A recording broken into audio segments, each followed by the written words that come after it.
Maya Torres had $127 in her bank account when she saved a dying billionaire's life. She didn't know his name, didn't know he was worth $4.7 billion, didn't know that holding his hand for 3 minutes would change everything. 3 months later, she stood outside a building that would help thousands of drowning people like her, a building that didn't exist before he died. And she finally understood, wealth isn't what you own, it's who you become. This is the story of how a waitress and a billionaire saved each other. Hit that subscribe button right now. This 60-minute journey will break your heart and rebuild it. You're not ready for what comes next. Let's begin. The fluorescent lights in Mel's diner hummed with a frequency that lived in Maya Torres's bones. 4:47 a.m. She'd been here since 10 p.m. the previous night, the overnight shift bleeding into the breakfast rush without pause. Her feet screamed inside shoes held together with superglue and prayer. The coffee pot trembled slightly in her hand as she poured, not from weakness, but from the low-grade tremor that came from too much caffeine, too little sleep, and the particular exhaustion of being 34 years old and feeling ancient. "More coffee, hun?" she asked the trucker in booth 7, her voice pleasant, professional, empty. He didn't look up from his phone. She filled his cup anyway. In the reflection of the diner's window, Maya caught a glimpse of herself and quickly looked away.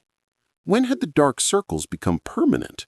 When had her mother's tired eyes migrated onto her own face?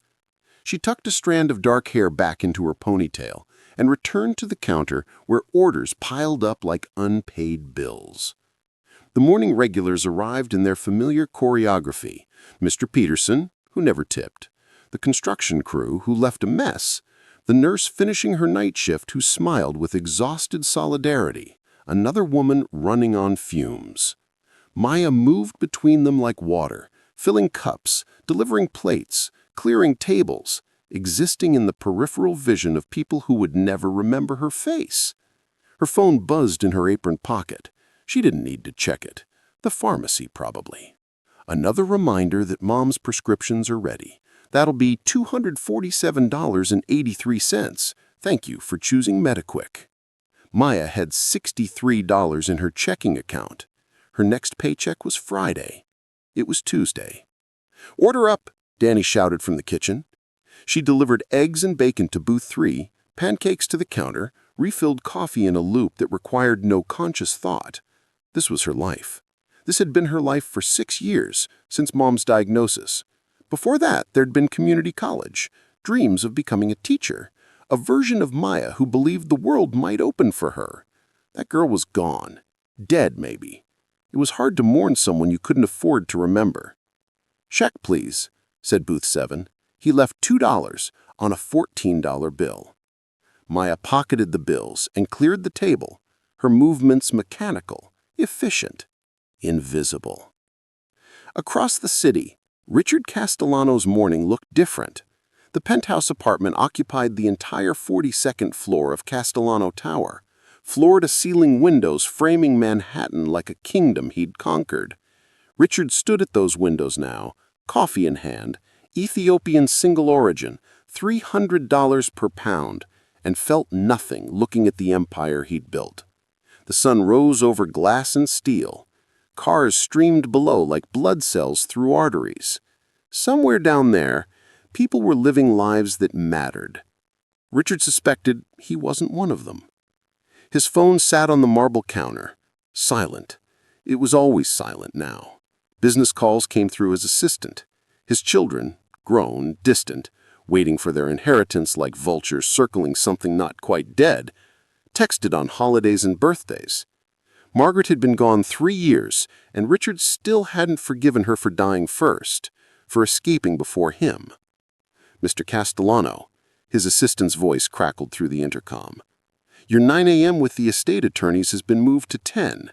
Dr. Morrison called. He'd like to discuss your latest test results." Richard closed his eyes. "Tell Dr. Morrison I'll call him back." He wouldn't call back.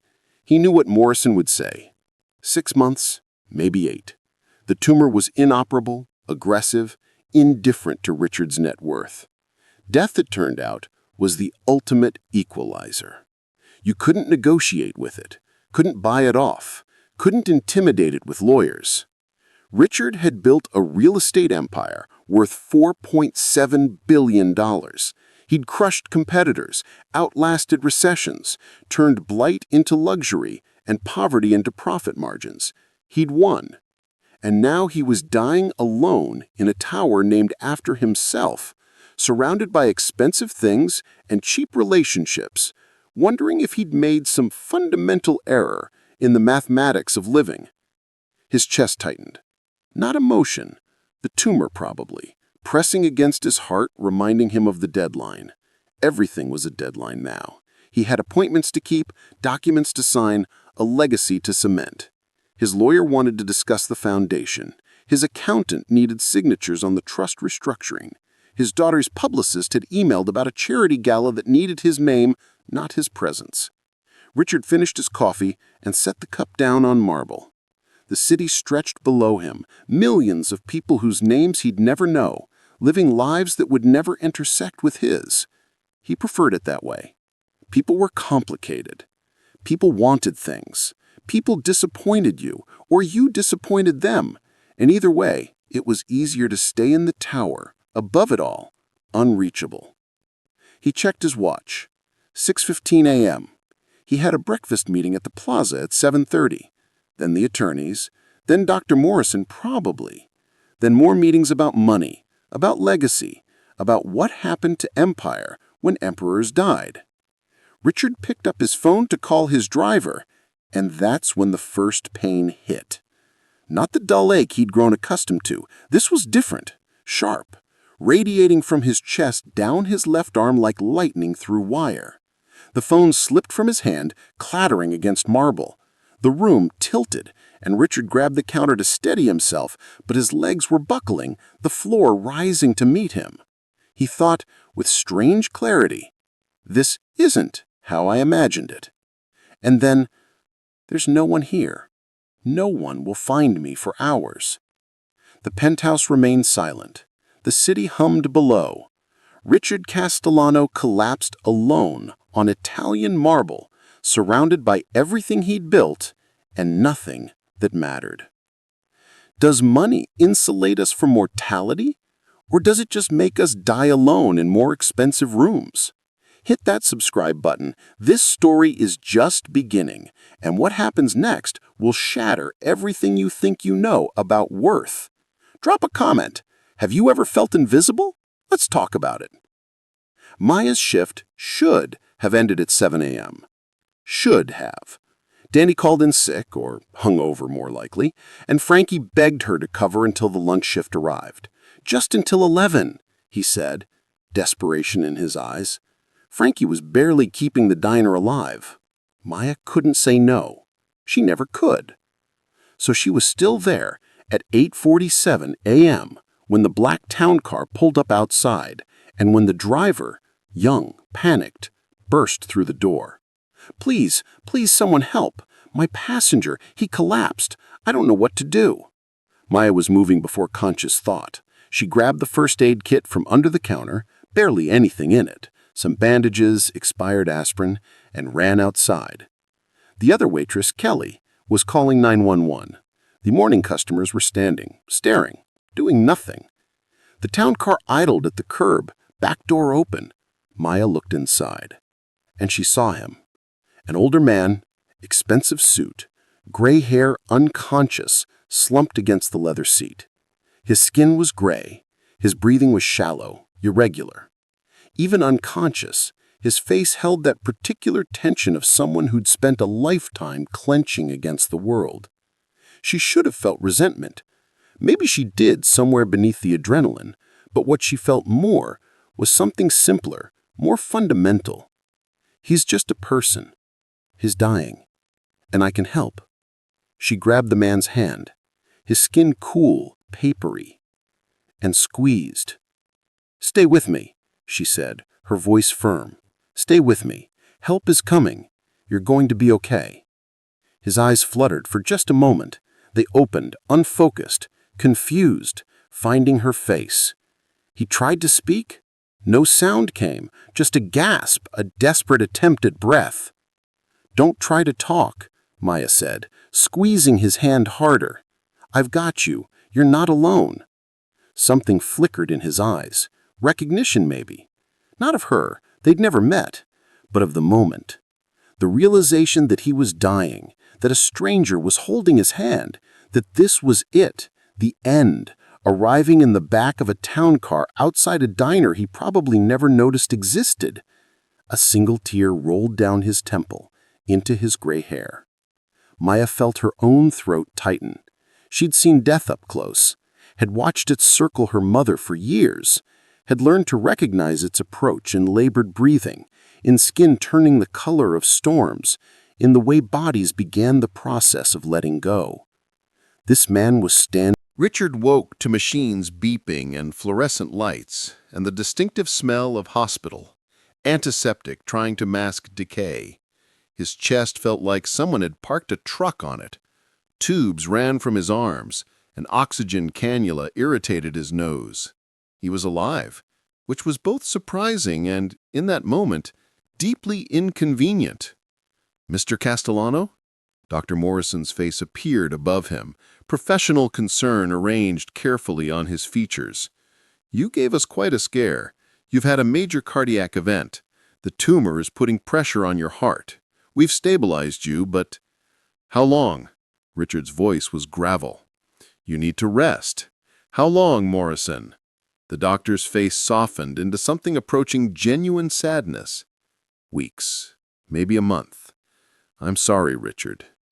There's nothing more we can do." "Weeks." Richard closed his eyes. Somehow having a deadline made it worse. Before, death was theoretical, approaching but abstract. Now it had an appointment. Now he had to live knowing exactly how little living he had left. "There was a woman," Richard said, the memory surfacing through medication fog. "At the diner. She held my hand." "A waitress, yes. She kept you stable until the paramedics arrived. The EMTs said she probably saved your life." Saved his life? For what? A few more weeks of dying? Richard felt a bitter laugh building in his chest, but lacked the energy to release it. Some salvation. "I want to thank her," he said. "Of course. I'll have your assistant track down her information." But even as he said it, Richard felt the familiar walls rebuilding. Thank her. Yes. Write a check. Have it delivered. Transaction complete. That's how you handled people. You quantified their value and compensated accordingly. She'd saved his life. What was that worth? 10,000? 50? The calculus felt obscene, but it was the only mathematics Richard knew. His phone buzzed with messages, his assistant, his lawyers, his daughter. Finally, a terse text. "Heard about the heart attack. Let me know if you need anything." She was in Milan, or was it Ibiza? Somewhere expensive and far away. She didn't offer to come home. He didn't expect her to. Richard closed his eyes and saw the waitress's face again, young but worn. Dark eyes that had looked at him not with pity or recognition of his wealth, but with something simpler, compassion. She'd told him he wasn't alone, had meant it. Why had she meant it? The question bothered him more than the tubes in his arms. Maya made it home at 2 p.m., 18 hours after her shift started. The apartment was small, dim, smelling of the medication and slow decay that came with long-term illness. Her mother sat in her recliner by the window, oxygen tank beside her, watching daytime television with the sound off. "Baby," her mother said, smiling. "You look exhausted." Long shift. Maya dropped her purse on the counter, too tired to explain the morning. The stranger, the ambulance. What would she say anyway? She'd done CPR on a rich man and then went back to pouring coffee? It felt absurd in retrospect, meaningless. "Did you eat?" her mother asked. "I'm fine, Mama." "You're not fine. You're running yourself into the ground." Maya didn't have the energy to argue. She'd been running herself into the ground for 6 years. The ground hadn't broken yet. She checked the prescription bottles on the counter. 3 were empty. The pharmacy still wanted $247.83. Maya had made $43 in tips today. The math didn't work. It never worked. Her phone rang. Unknown number.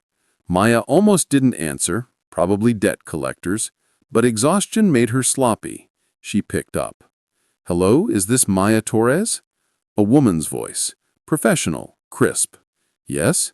"Miss Torres, my name is Jennifer Chin. I'm the executive assistant to Richard Castellano. I understand you helped Mr. Castellano this morning during a medical emergency. Is he okay?" "He's stable, thanks to you. Mr. Castellano wanted to reach out personally to express his gratitude. He'd like to meet with you if you're willing. He's asked me to offer compensation for your time and—" "I don't want compensation," Maya said, the words surprising her even as she spoke them. "I'm glad he's okay. That's enough." A pause. "Miss Torres, Mr. Castellano is very insistent. He's prepared to offer—" "I don't want money," Maya interrupted, sharper than she intended. "I did what anyone would do. He doesn't owe me anything." But even as she said it, she thought of the empty prescription bottles, the negative bank balance, the landlord's increasingly aggressive voicemails about late rent. She could have asked for anything. This man was apparently wealthy enough to have executive assistants making calls on his behalf. He'd probably have written a check without blinking. But asking felt wrong, felt like turning that moment, that connection, that brief flicker of mattering into a transaction. Felt like cheapening the only thing she'd done in years that felt genuinely good. "I understand," Jennifer said, though her voice suggested she didn't, not really. "If you change your mind, here's my direct number. And Miss Torres, thank you. Truly, you gave him something no one else could." Maya ended the call and stood in her kitchen, staring at nothing. "Who was that?" Mother asked. "No one," Maya said. "Nobody important." She made her mother lunch, helped her to the bathroom, changed her oxygen tank, and tried not to think about the man in the expensive suit, or the way his hand had gripped hers, or the single tear that had rolled down his temple.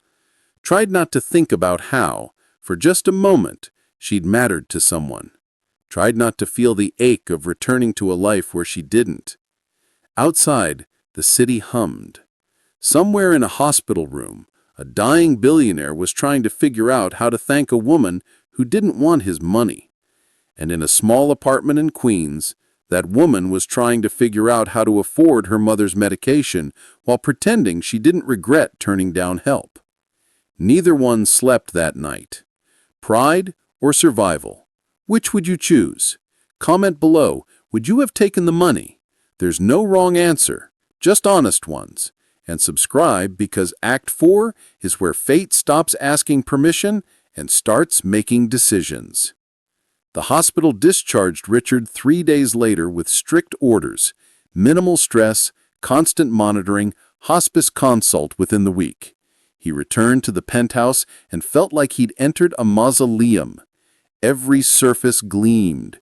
Every corner was perfectly arranged. The entire space felt like a museum exhibit.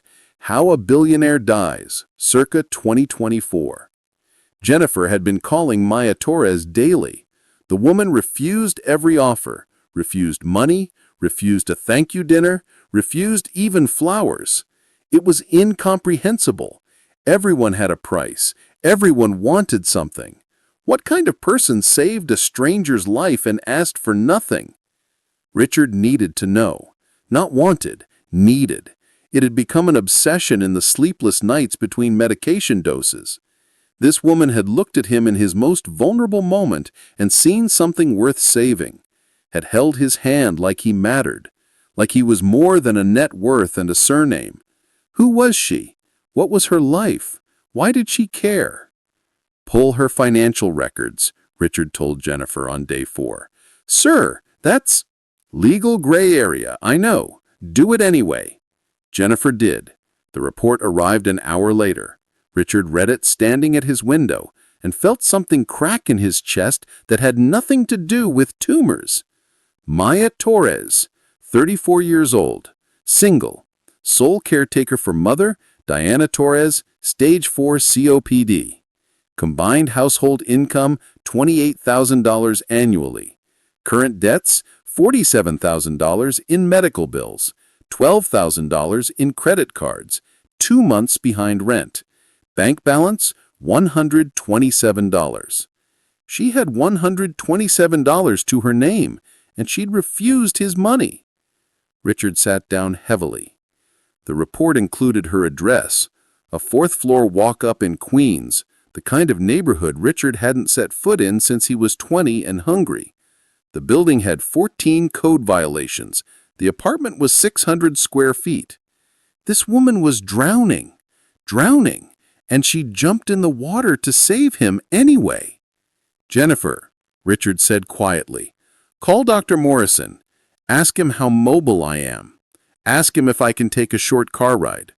"Sir, you're supposed to be resting." "I know what I'm supposed to be doing. I'm asking if I'm capable of a short drive." "I see," Jennifer sighed. "I'll call him." Maya was sitting at her mother's bedside when the doorbell rang. Not the buzzer from downstairs. Someone was at her door, which meant someone had been let in by another resident or had picked the building's pathetic lock. Maya grabbed the kitchen knife she kept by the door. This neighborhood required caution, and checked the peephole. A young woman in business attire stood in the hallway, looking mildly uncomfortable. Behind her, barely visible, was someone else. Someone in an expensive coat, leaning heavily on a cane. Maya's stomach dropped. She knew that profile, knew that gray hair. She opened the door. The arrangement began awkwardly. Richard wanted to understand her life, wanted to see what existing on $127 looked like. Maya thought it was absurd. Poverty tourism from a dying man trying to buy meaning. But there was something in his desperation that she recognized. The drowning, reaching for the drowning. "You want to understand my life?" Maya said. "Fine. Tomorrow you come to my shift. You sit in the diner. You watch what invisible looks like." Richard agreed. He arrived at Mel's diner at 5 a.m. on Thursday, Jennifer driving him, hovering nervously as he eased into a corner booth.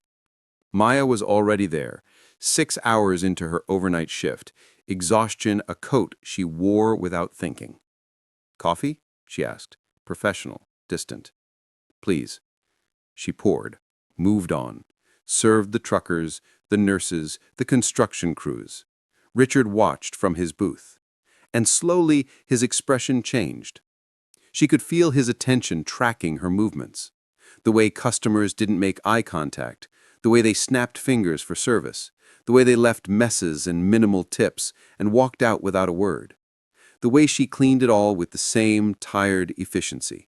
Invisible, interchangeable, unimportant. After 2 hours, Richard looked ill. Not from his condition, from recognition. "I never noticed," he said when Maya refilled his cup. "Noticed what?" "That you're people." Maya felt a flare of anger. "What did you think we were?" "Furniture," Richard said quietly. "Scenery. I'm sorry. I'm sorry." The apology surprised her. She set the coffee pot down. "You really didn't see us?" "I saw the function, not the person." He looked at his hands. "I've done that my whole life, reduced people to their utility. My employees, my tenants, my own children. What value do you provide? That was the only question that mattered. And now? Now I'm dying, and I'm realizing I never learned to see people as anything but transactions, and I'm terrified that means I never really lived." Maya sat across from him. Frankie would yell at her later, but she didn't care. "You built an empire. That's not nothing." "I built towers. Towers are empty. I have $4 billion, and no one who'll hold my hand when I die. Except you did. A stranger. For nothing. And it was the most human moment I've had in decades." Frankie was glaring from behind the counter. Maya stood. "My break is an hour. If you're still here, we can talk." He was still there.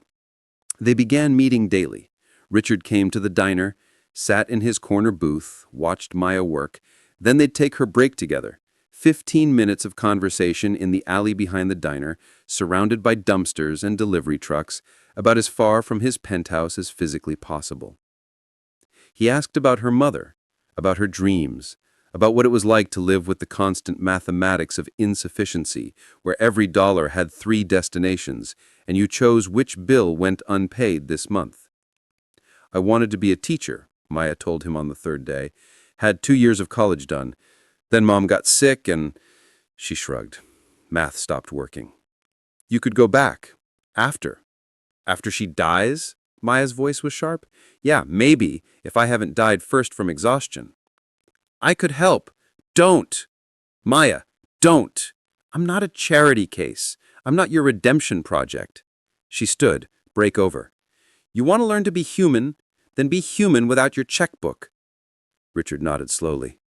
You're right. I'm sorry. But he kept coming, and slowly something shifted. He started asking Jennifer to buy coffee for everyone at the diner when he arrived. Nothing extravagant, just coffee, bagels, small kindnesses. Started learning names. Started looking at people's faces. Started seeing the humanity he'd spent decades ignoring. Maya watched him transform. Watched the fortress crack.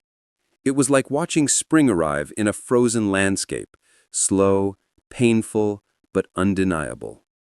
On day 7, Richard didn't come to the diner. Maya felt his absence like a pulled tooth. She called Jennifer, heart-pounding. He's okay, Jennifer assured her. Just a bad night. The pain is increasing. He'll be there tomorrow. But he wasn't there tomorrow, or the day after. Maya stood in the diner, pouring coffee, feeling the weight of his absence. She'd gotten used to his presence in that corner booth, used to their alley conversations, used to feeling like someone saw her, really saw her for the first time in years. She told herself she was teaching him, but somewhere in the last week, he'd been teaching her too. On the 3rd day of Richard's absence, Maya did something she told herself she wouldn't do. She called Jennifer. I need to see him, Maya said, her voice tight. Miss Torres, he's having a difficult time. The hospice nurses are with him. He doesn't want you to see him like this. I don't care what he wants. Tell me where he lives. Jennifer was quiet for a moment. Then she gave Maya the address. Castellano Tower rose like a monument to excess in Midtown Manhattan. Maya stood on the sidewalk, still in her diner uniform, and felt the familiar weight of not belonging. This was a building for people who mattered. She was a waitress with $73 in her checking account and coffee stains on her shoes. She walked through the gold-trimmed doors anyway. The doorman stepped forward, polite but firm. Can I help you? I'm here to see Richard Castellano, penthouse. Do you have an appointment? No. I'm sorry, but Mr. Castellano isn't accepting visitors without... Tell him Maya Torres is here. Tell him I'm coming up whether he likes it or not.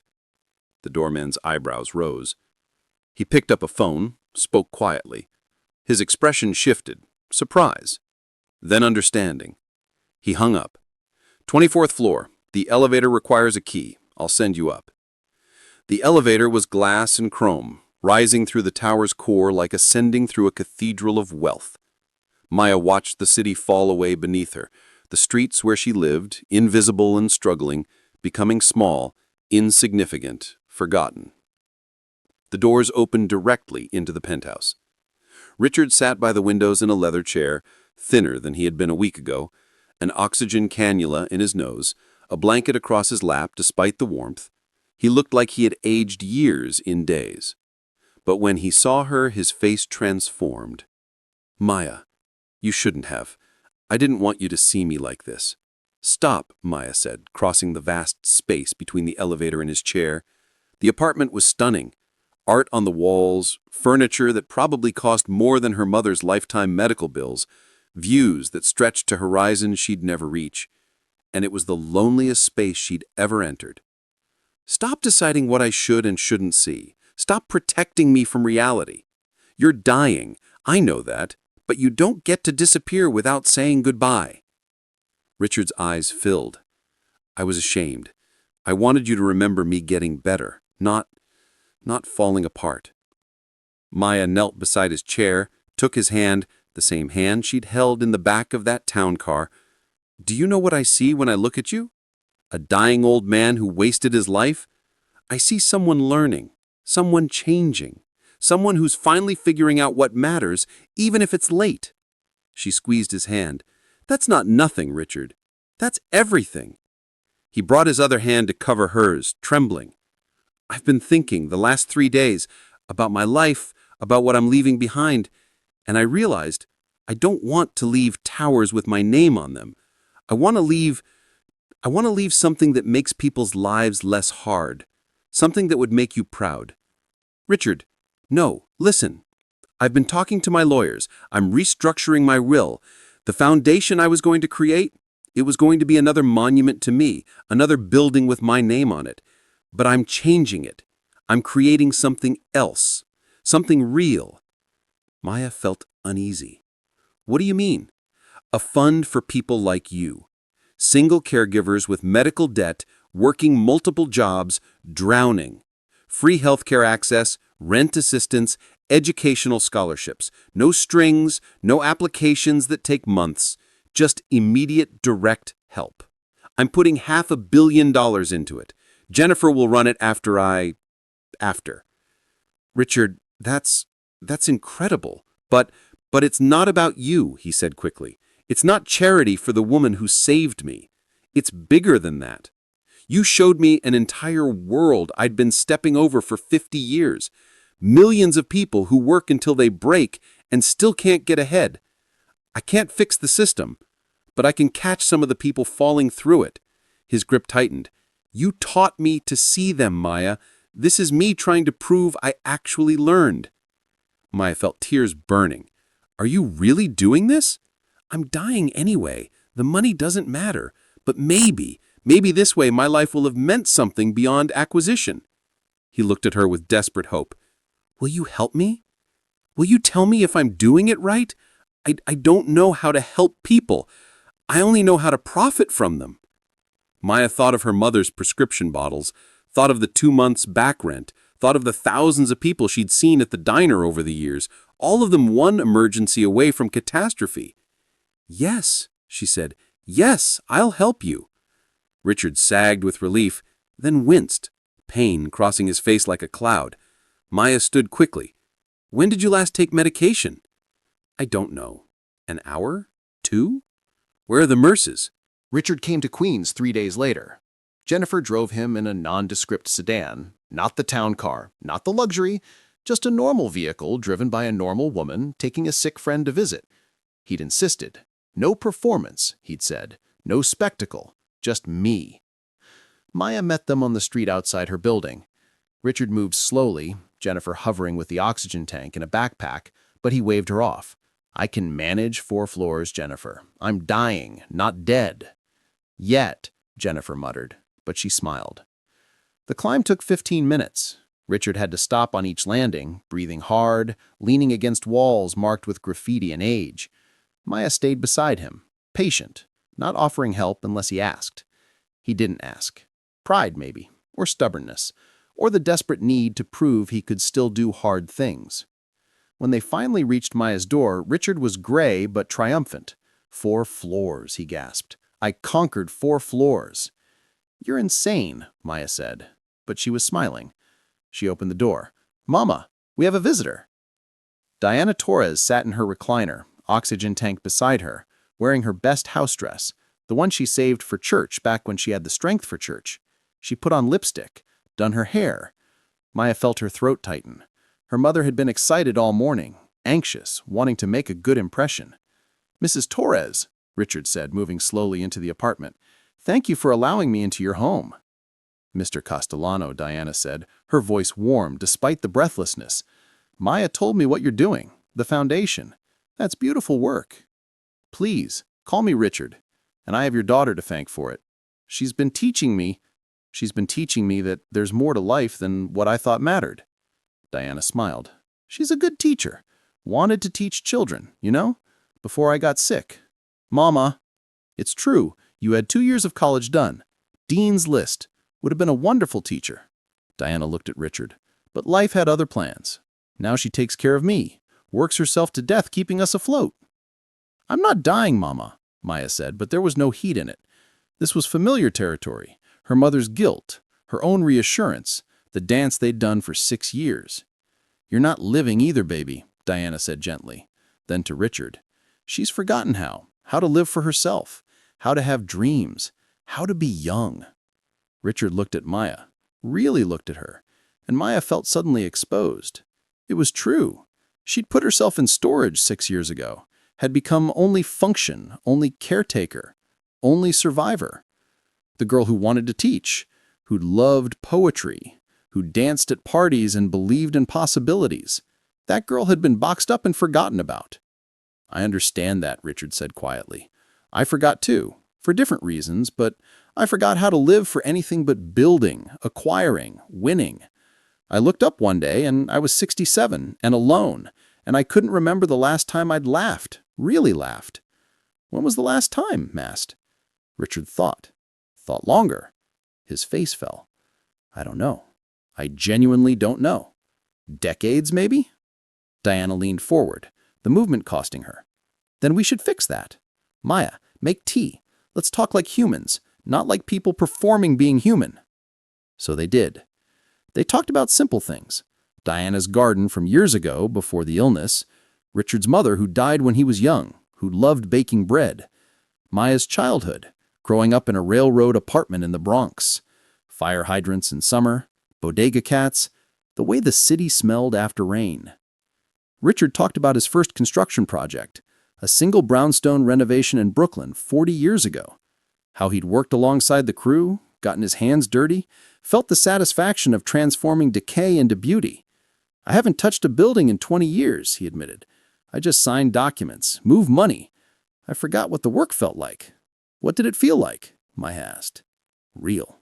It felt real." They talked for 3 hours. Richard's color improved, not healthier, but more alive, animated. He told stories Maya had never heard, about growing up poor in the Bronx, scholarship kid at Columbia, the chip on his shoulder that drove him to build an empire just to prove he could do it. "I was angry," he said, "for decades. Angry at everyone who'd looked through me when I was nobody. Angry at the world for being unfair. And then I got powerful, and I became the person looking through people, became exactly what I hated." He shook his head. "Funny how that works." "Not funny," said Diana. "Sad. But you're learning now. Better late than never." "Is it?" Richard asked. "Is it better to learn right before you die? Or is it just crueler, seeing what you missed right when you can't get it back?" Maya felt the weight of the question. She'd thought about it often. Would she rather know what she'd sacrificed for her mother's care, or would ignorance have been easier? Would she rather see the life she could have had, or forget it existed? "It's better," Diana said firmly. "Always better to see the truth, even if it hurts, even if it's late, because at least then you die knowing you tried to be better. You don't die still believing the lies." Richard's eyes were wet. "You're very wise, Mrs. Torres." "I'm dying too," Diana said simply. "Dying makes you honest." The room fell quiet. 2 people with numbered days, talking to each other with the clarity that comes when pretense no longer serves any purpose. Maya sat between them, the one still bound to time's long road, and felt the strange privilege of witnessing this conversation. "I'm scared," Richard admitted. "Of dying, of what comes after, of nothingness." "Me too," Diana said. "Every single day. How do you bear it?" Diana looked at Maya. "I look at what I'm leaving behind. My daughter. The person she's become. That's my legacy. She's proof I was here. Proof I mattered." Then she looked back at Richard. "You're building your legacy now. That foundation. The people you'll help. That's your proof. You'll matter, Richard, even after you're gone." Richard was crying now, silent tears running down his face. Maya reached over, took his hand. He gripped it like a lifeline.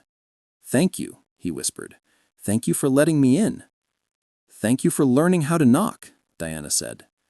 They sat together as the afternoon light faded, 3 people touched by mortality, connected by the simple truth that none of us knows how much time we have, but we can choose, even at the end, to spend it being human.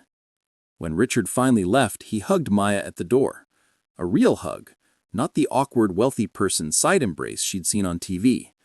A hug that said, "I see you. You matter. Thank you for saving me." "Come back soon," Diana called from her chair. "I will," Richard promised. He kept that promise. He came back the next day, and the day after that.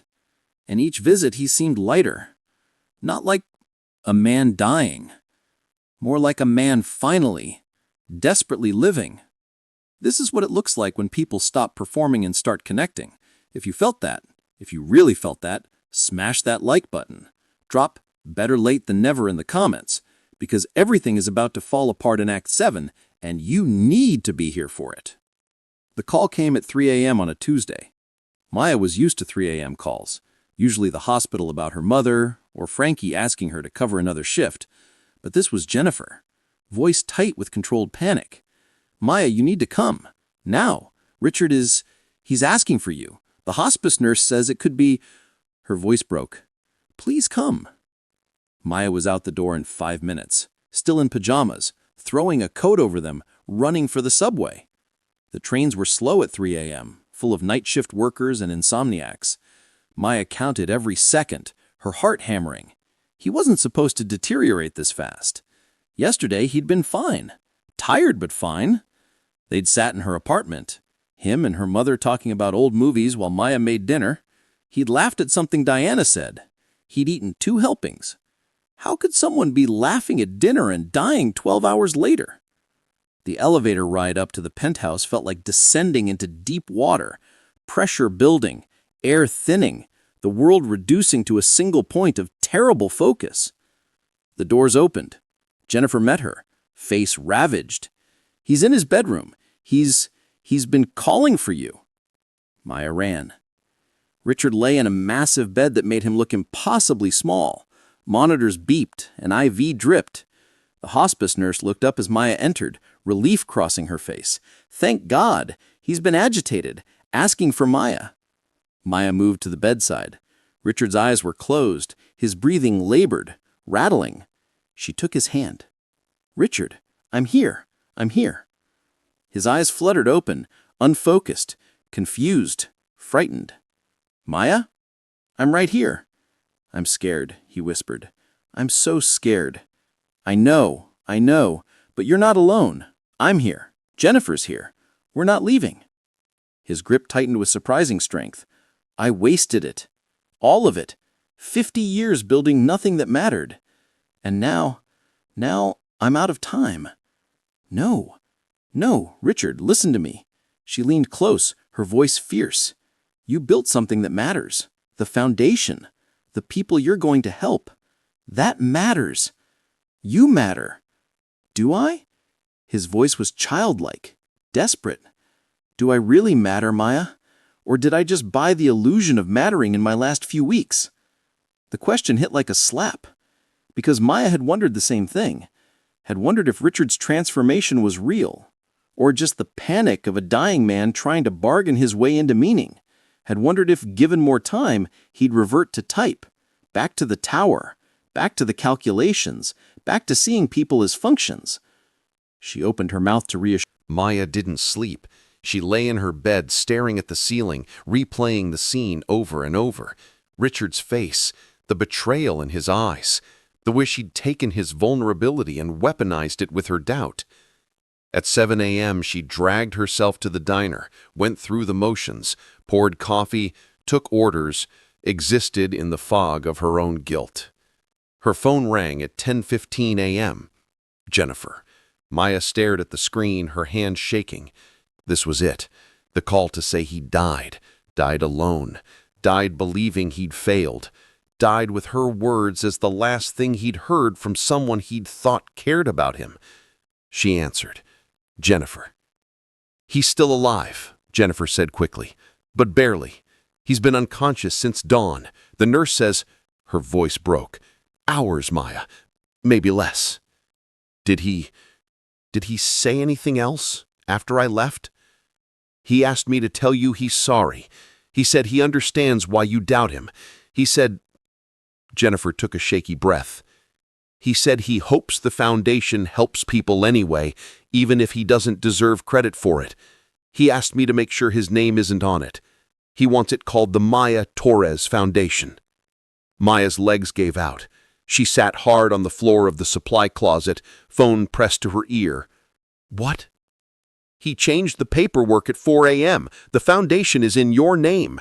He said you're the one who should be remembered. You're the one who matters. He said he's just the guy with money who finally learned to listen." Maya couldn't breathe, couldn't think. The fluorescent lights buzzed overhead.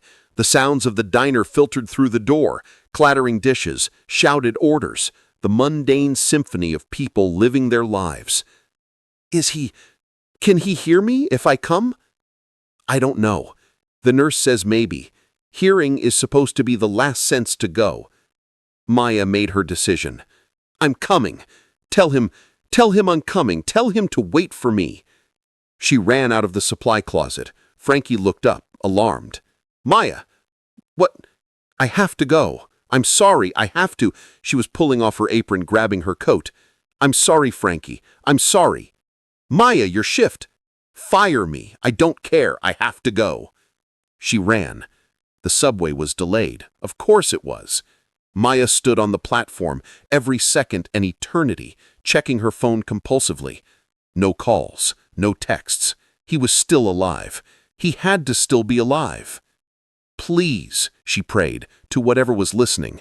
"Please let me get there in time. Please let me tell him the truth." The train finally came.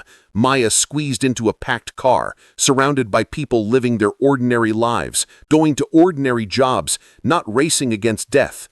She wanted to scream at them, wanted to tell them to call the people they loved, to save the things that mattered, to stop wasting time on pride and fear and the terrible habit of leaving important words unsaid. But she just stood there, gripping the pole, counting stops. 42nd Street. She ran from the subway to the building, through the gold-trimmed doors, past the doorman who recognized her now and waved her through.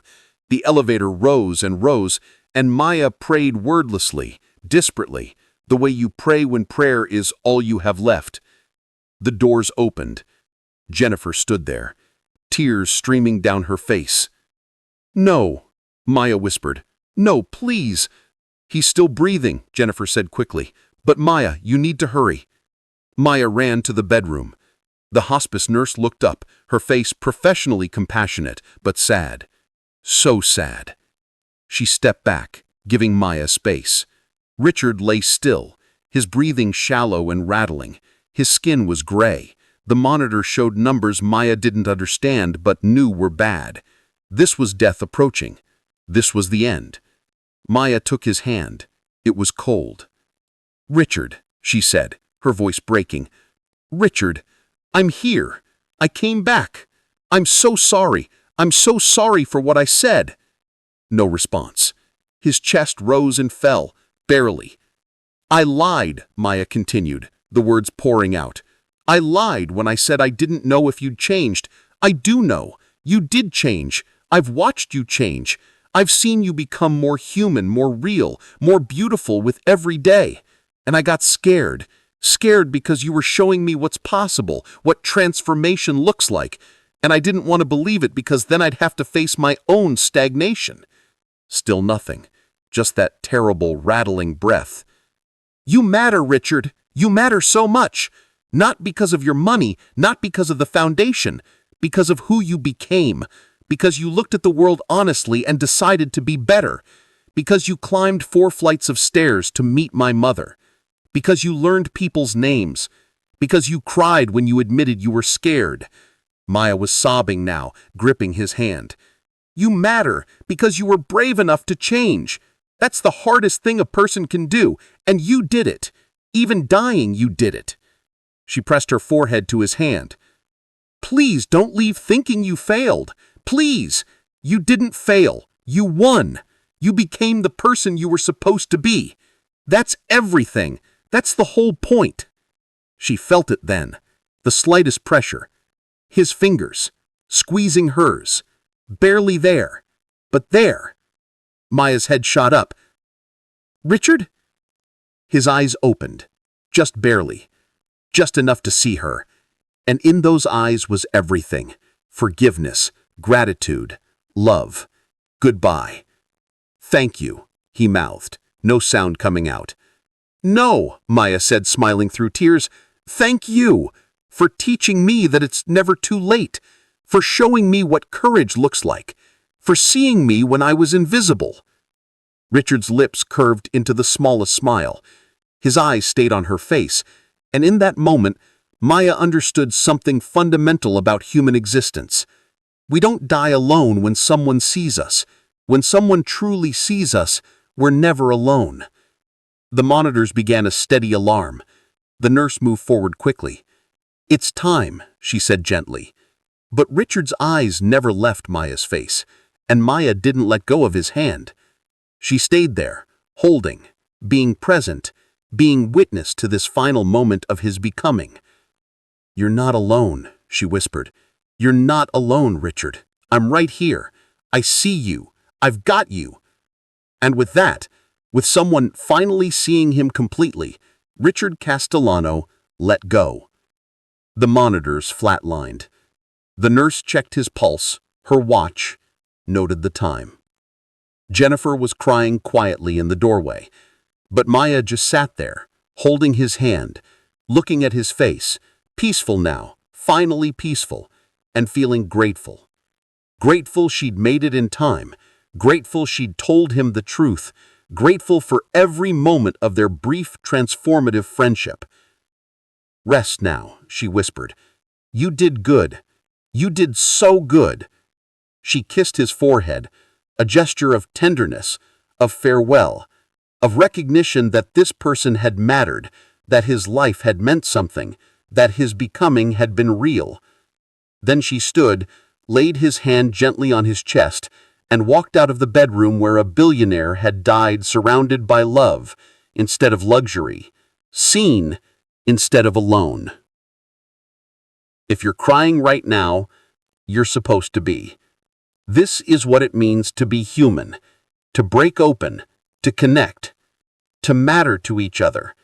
Hit that subscribe button with your tears. Comment, he mattered, because he did, because they both did. One more act to go, the resolution that will show you what love leaves behind. 3 months later. Maya stood outside a newly renovated building in the Bronx. The sign above the door read, "The Second Chance Center." No mention of Castellano, no billionaire's name in gold letters, just those 3 words, and beneath them, smaller, healthcare, education, support. No questions asked. This was the first of 12 locations opening across the city. Jennifer had worked miracles, turning Richard's instructions into reality at lightning speed.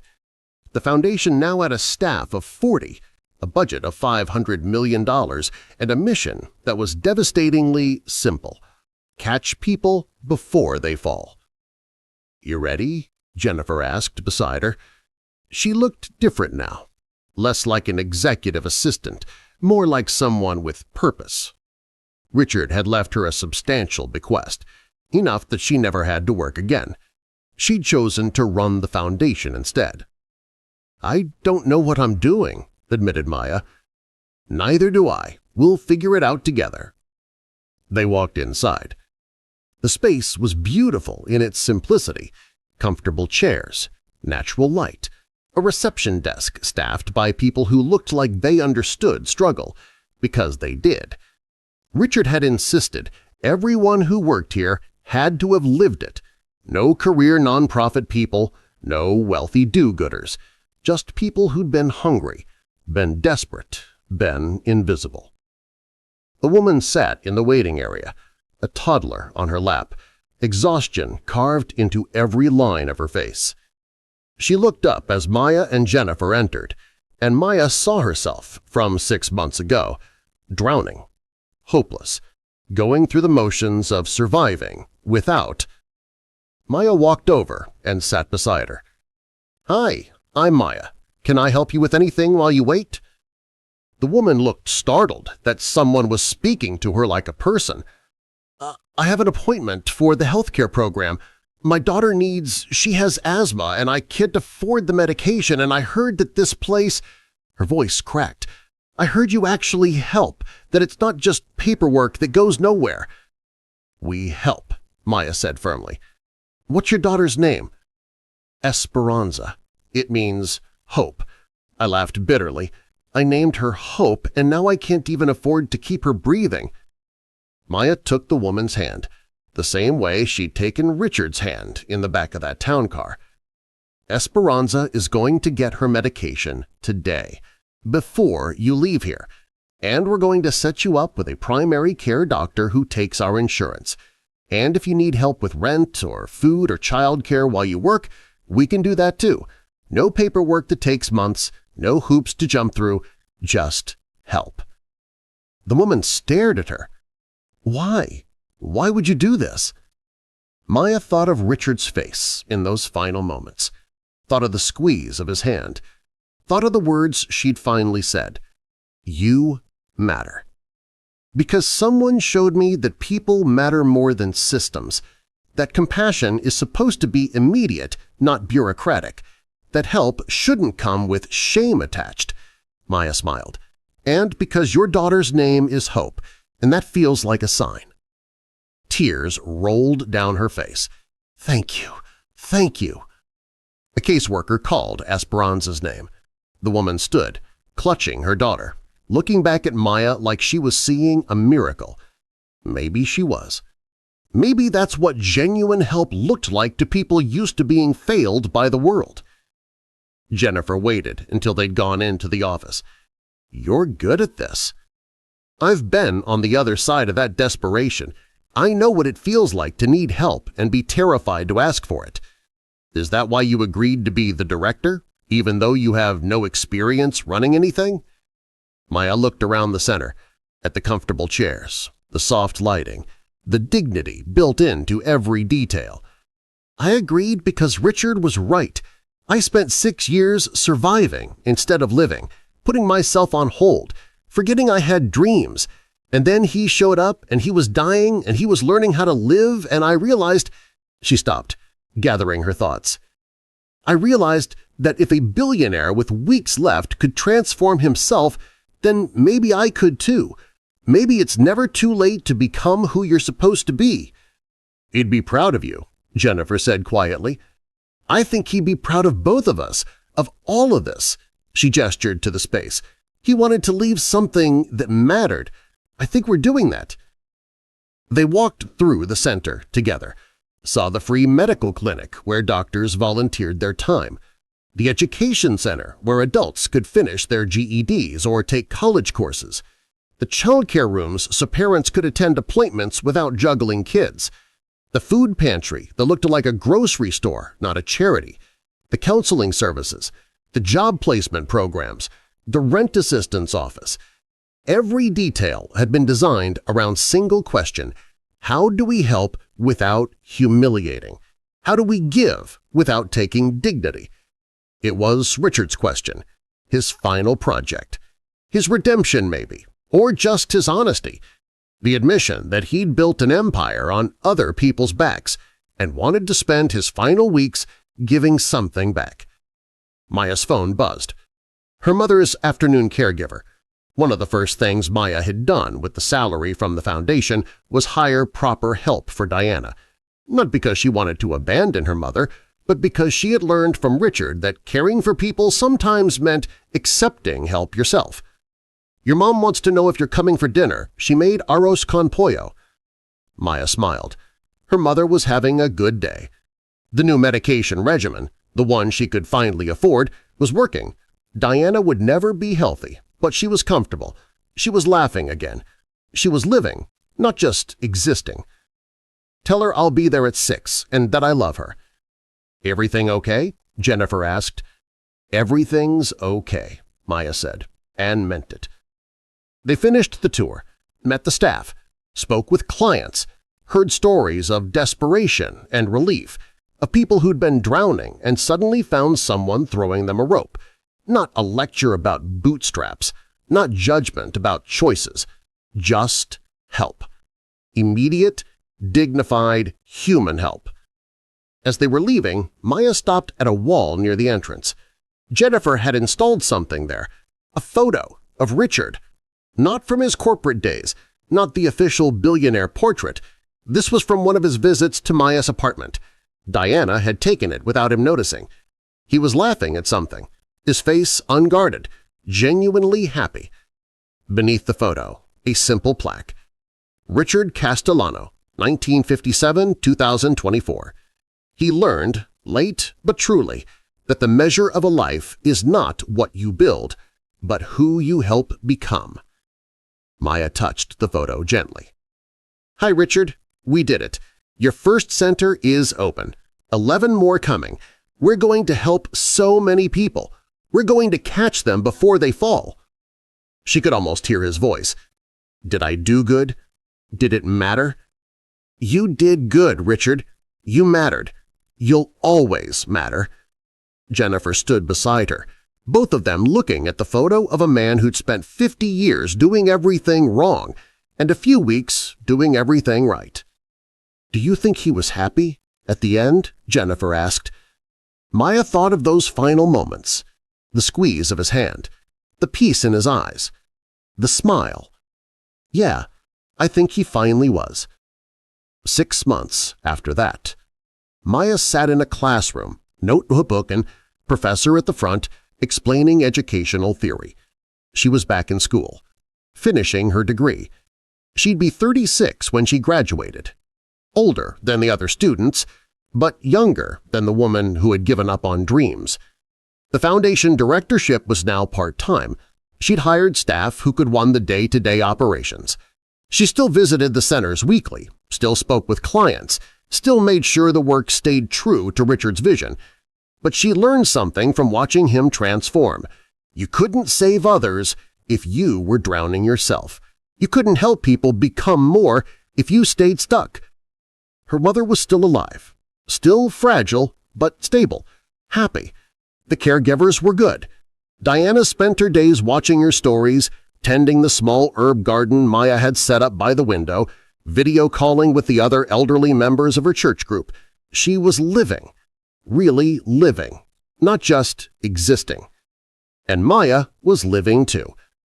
After class, she walked through campus, backpack over her shoulder, feeling impossibly young despite being a decade older than her classmates. Her phone rang.